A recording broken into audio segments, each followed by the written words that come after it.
انورالحق ککړ ویلي د تحریک طالبان پاکستان سره هیڅ ډول مذاکرات نشي کېدای. سلام ستړي مشئ پام وکړئ د امپراتور ټي وي یوټیوب چینل څخه مهم خبر ته. د پاکستان وزیر اعظم انورالحق ککړ ویلي د تحریک طالبان پاکستان سره هیڅ ډول مذاکرات نشي کېدای ځکه چې دغه ډله بې ګناه خلک په نښه کوي او د پاکستان د ریاست پر ضد جنګ کوي. د عمران خان په حکومت کې د افغانستان اسلامي امارت په منځګړیتوب ټي ټي پي سره مذاکرات پیل شوي وو خو کومه مثبته پایله یې نه درلوده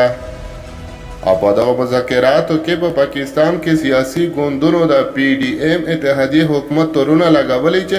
د مذاکراتو په مهال پاکستان ته وسلوال راوستل شوي او آباد شوي وو.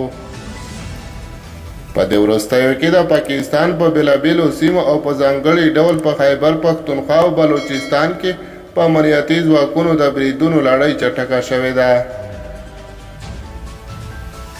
امنیتي ځواکونه وایي چې په ټول پاکستان کې د وسلوالو پر ضد د استخباراتي معلوماتو پر اساس د عملیاتو لړۍ چټکه کړې ده او په دې عملیاتو کې ترهګرو ته درانه ځاني زیانونه اړولي دي. د پاکستان انسټیټیوټ فار کانفلیکټ اینډ سیکورټي پاکس د ریپورټ له مخې سږ کال په لومړیو 9 میاشتو کې په ټول پاکستان کې د ترهګرۍ 489 پیښې ریپورټ شوي او په دې کې په مجموعي توګه 963 تنه وژل شوي دي او د تیر کال په پرتله سږ کال په 9 میاشتو کې د ترهګرۍ 90% زیاته شوې ده. دغه ریپورټ کې ویل شوي چې د سپټمبر په میاشت کې د ترهګرۍ 65 پیښې ریپورټ شوي دي چې پکې 146 کسان وژل شوي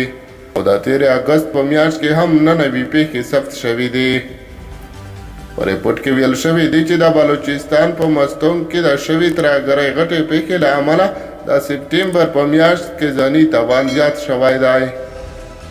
بلوچستان کې د ترهګرۍ 10 پیښې شوي او 70 کسان پکې وژل شوي او قبایلي ضلعو کې د ترهګرۍ په 18 پیښو کې 19 کسان وژل شوي دي.